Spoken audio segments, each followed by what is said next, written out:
Hello everybody, I'm Storm here. Welcome back to Final Fantasy XIV Online Stormblood. In the last episode, we ran through our last remaining samurai job quests.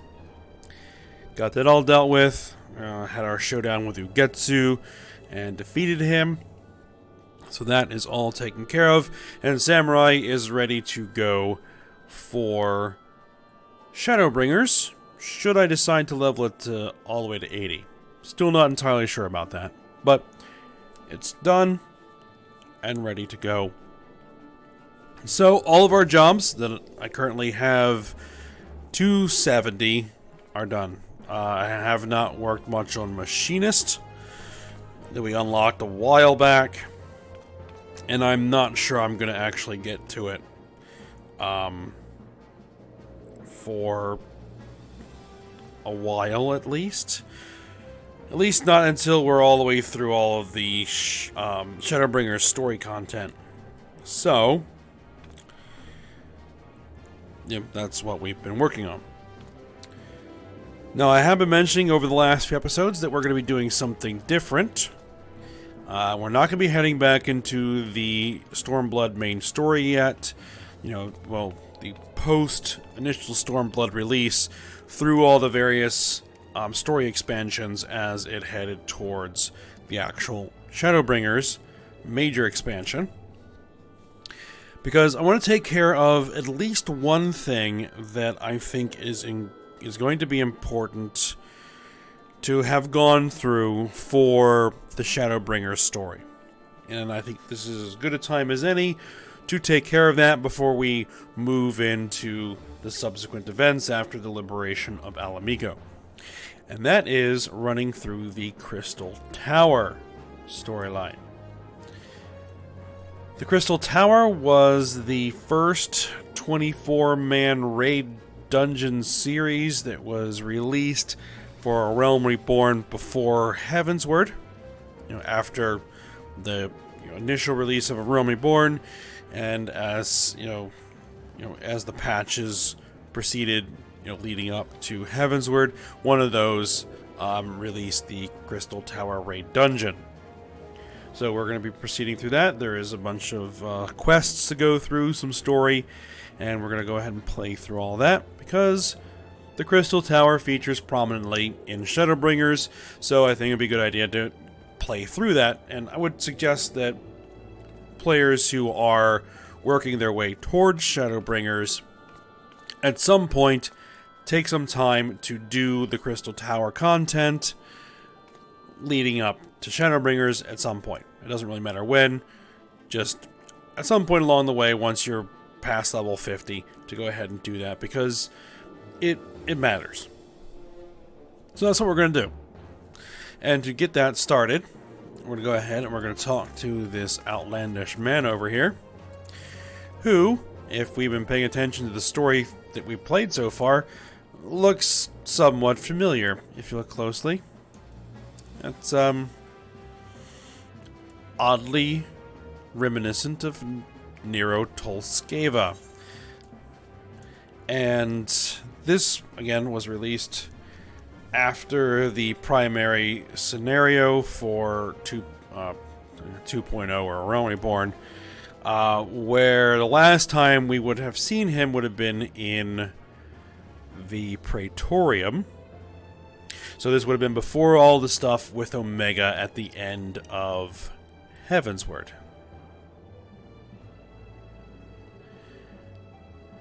So, I'm going to go ahead and talk to him.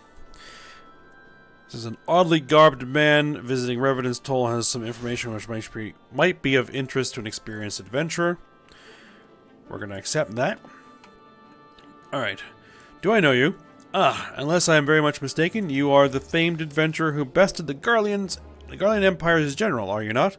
The great Ayame Yatsurugi herself. Amazing. And more than a little serendipitous.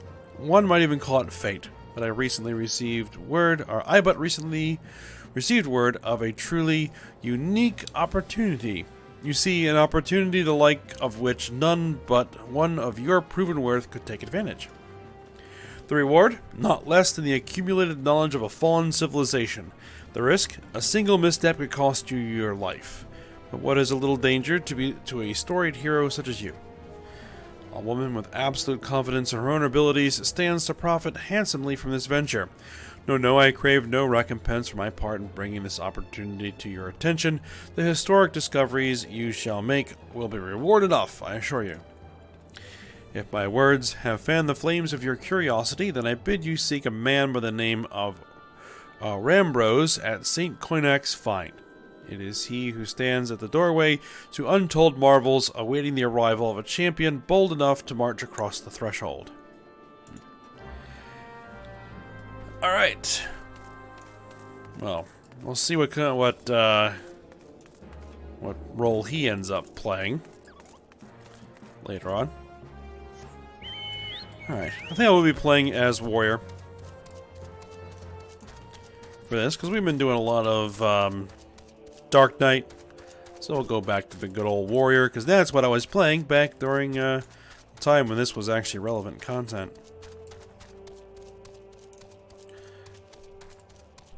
These days, parties just blow through these raids because of the way power creep has gone through the game. So, you know, we won't really need to worry about too much of the mechanics of the actual raid. More paying attention to the storyline of the quests here. Alright, let's talk to Rambros.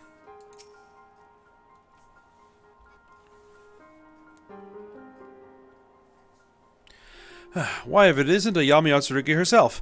I was not expecting such a celebrated guest. To what do I owe the honor of this visit?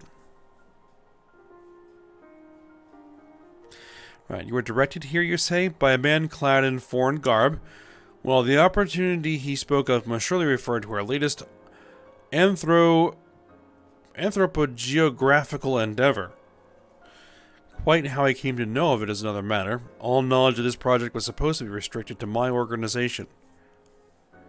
But that is something for me to ponder in private. You are here now, and your services will, I am certain, prove invaluable. I must warn you, however, that the venture we have in mind is no simple excavation.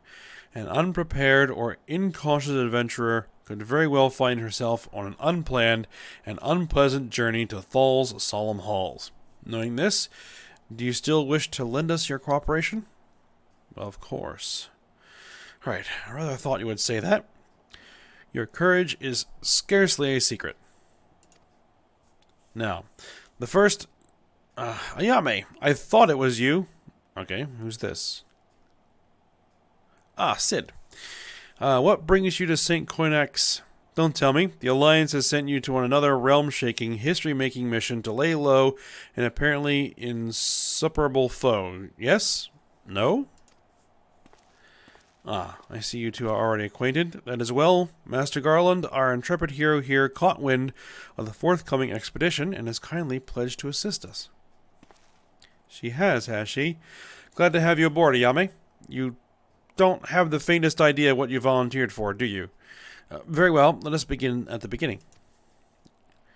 The Sons of St. Coinac are tasked with unearthing the secrets of the long-fallen Allegan Empire, and this present endeavor aims to delve more deeply into the civilization's mysteries than ever before. But I know that look. In the event that you feel ill-equipped to contribute much on the subject of Allegan archaeology, I invite you to recall your encounter with the Ultima weapon. That mechanical monstrosity represented a feat of engineering far beyond aught Garland can presently achieve, or Gullimold can presently achieve. Nero Tolskeva simply awoke it. I mention this, by the way, of a reminder that you have had what one might term extensive first-hand experience with a notable Allegan relic. In short, you're practically an archaeologist. Now, to the core of the matter, here in Mordona, there stands an entire Allegan structure which we have yet to investigate. I speak, of course, of the Crystal Tower. After witnessing the destructive capabilities of the Ultima weapon and the lesser moon Dalamud before it, it seems wise to treat any remnants from that era with the utmost caution. He must be analyzed, monitored, and above all, kept from falling into the wrong hands. To put it plain, I have no wish to see another megalomaniacal legatus wield one of those weapons.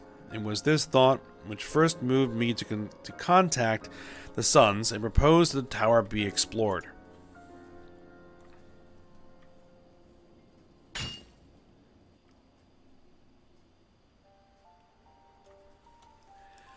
For several millennia, the Crystal Tower remained hidden, buried deep underground, but, like so many other things that were better left undisturbed, the structure was freed from its stony prison by the great upheaval which accompanied the coming of the Seventh Umbral Era.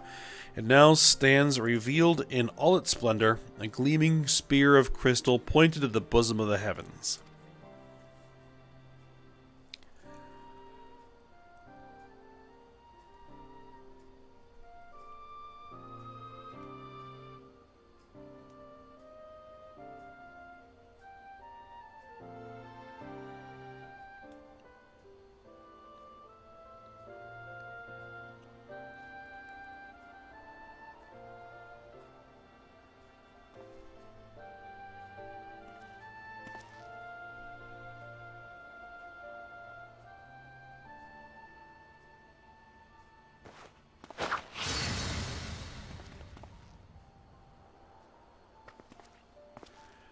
We believe the tower to be the repository of much of the ancients' wisdom. Unfortunately, its entrance is guarded by formidable defenses, and we cannot so much as peep through the keyhole, much less set foot inside. These defenses take the form of statues carved into the likenesses of giant swordsmen. The 8 sentinels, as the Sons are wont to call them, is the first barrier we must overcome.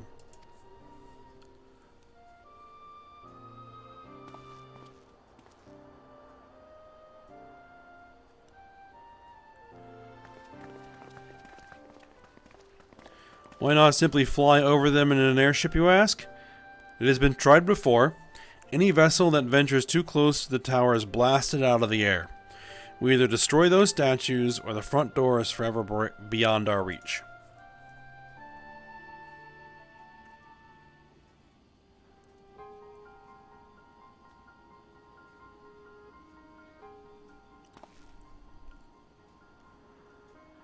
My colleagues and I are ill-suited to negotiating such deadly hazards. Thus, if we are to gain access to the tower's secrets, we must needs employ the services of an experienced adventurer. It will be difficult and dangerous, Ayame, but I can think of no finer woman for the task. If I didn't know better, I'd say you had a taste for these deadly escapades. I look forward to working with you again.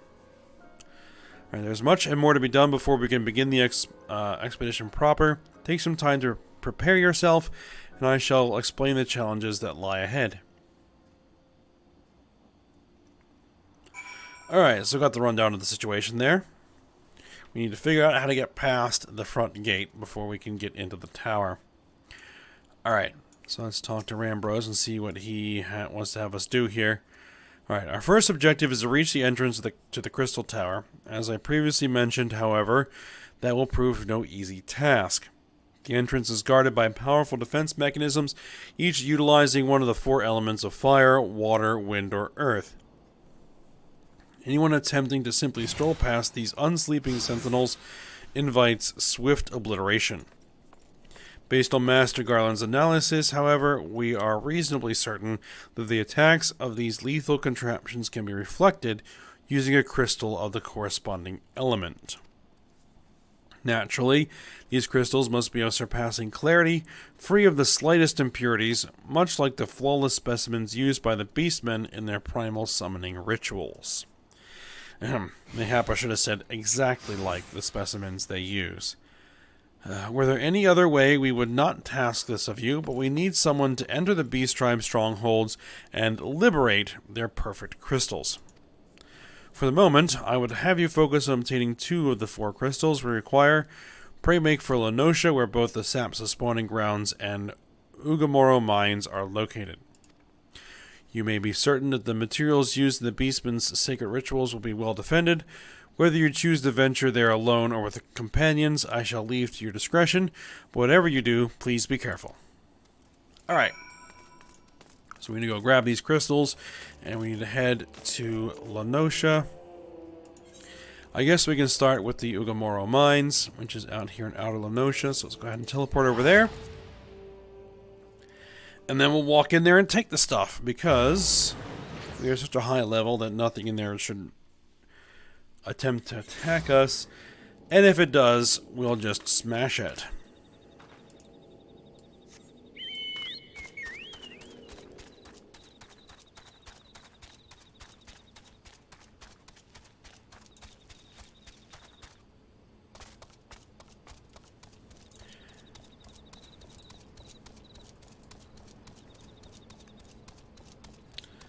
Been a while since I've been here.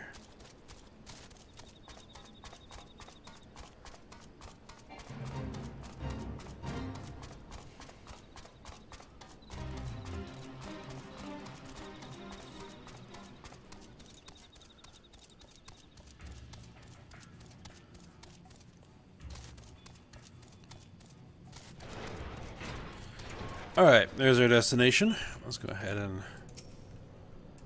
take a look.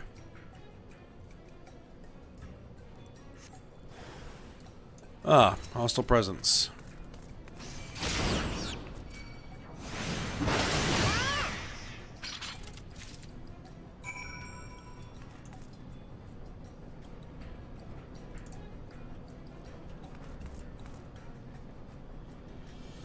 Alright, we got what we needed from here. So, we're heading over to the Sapsa spawning grounds, which is over there by Aleport.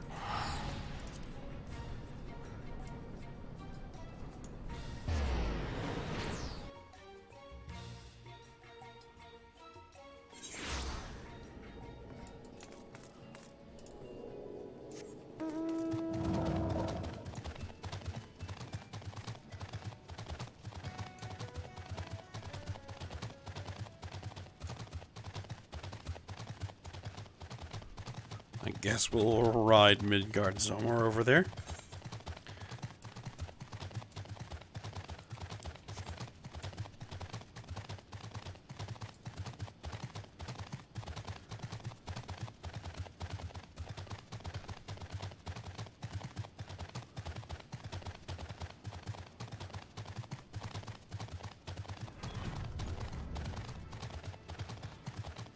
All right.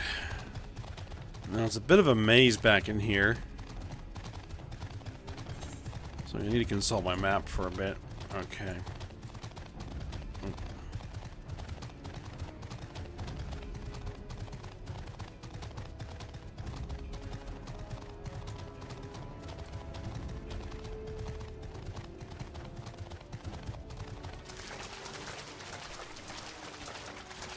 I think we want to go this way. All these fates back in here. And then through there. And then through there. Yes. Wait, and then... yeah, this way.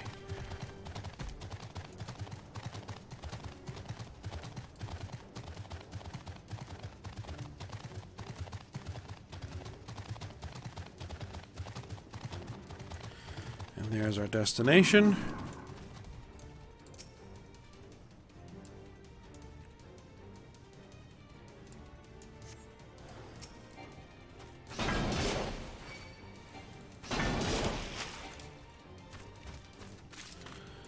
And there we go. Alright, so deliver the flawless crystals to Rambros in St. Coinax Find.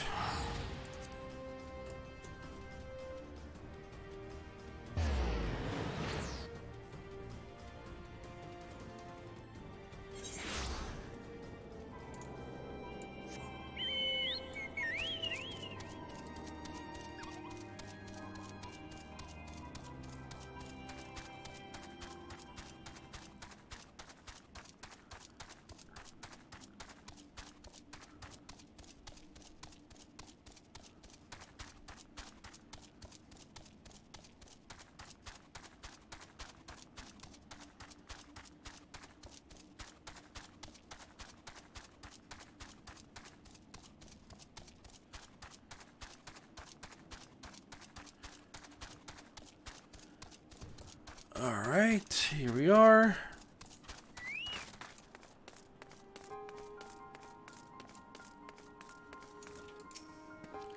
Alright, how progress your efforts in infiltrating the Beastman's strongholds? Piece of cake. We got the Earth and the Water Crystal. So these are the famed flawless crystals of the Beast tribes. I've seen countless specimens from I know not how many excavations, but nothing to compare to these. Their purity is astounding.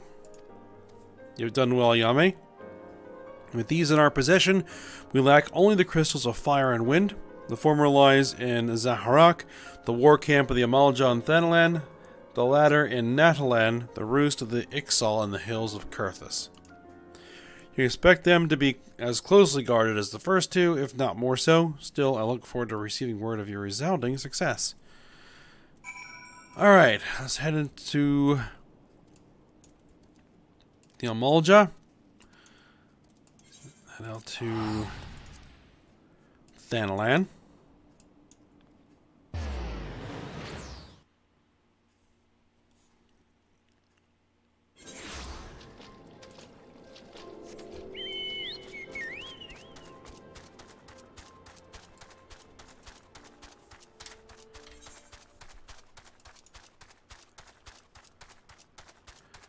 Actually, we're going to head over there across that bridge.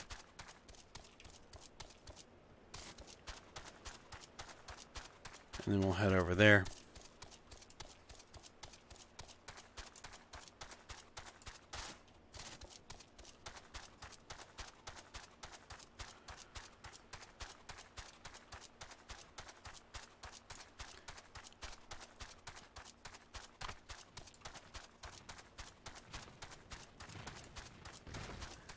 Now, this area is a bit more straightforward.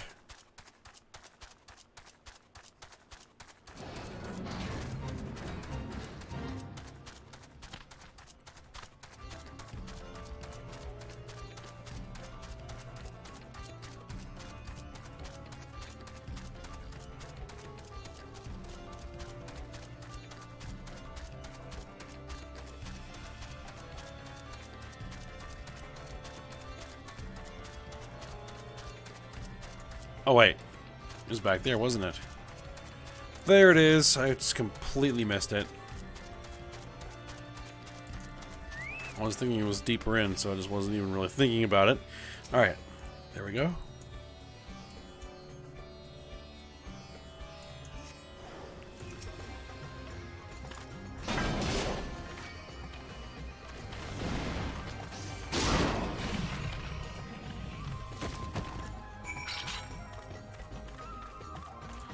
Alright, there we are. And now we need to head out to Natalan in Kurthus. So Camp Dragonhead.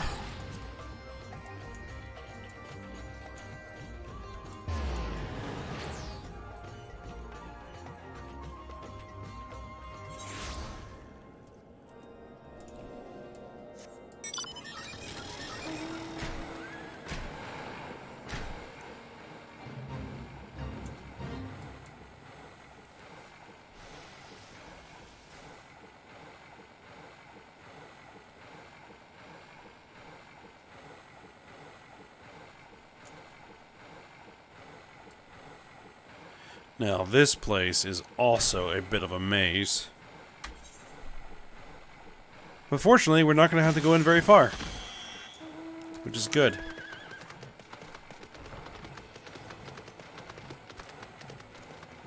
Because there is our destination point.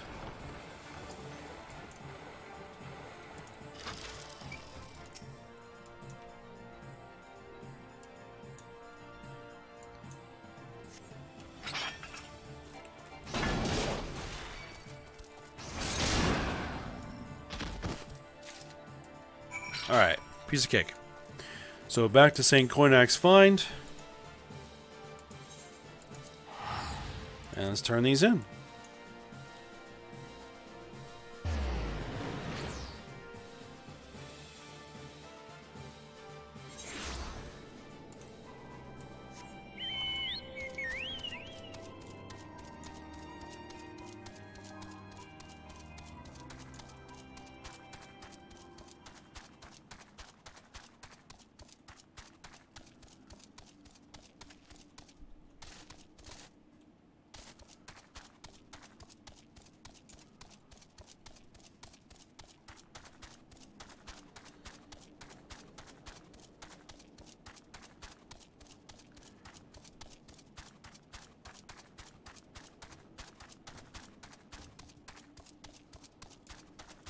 Alright.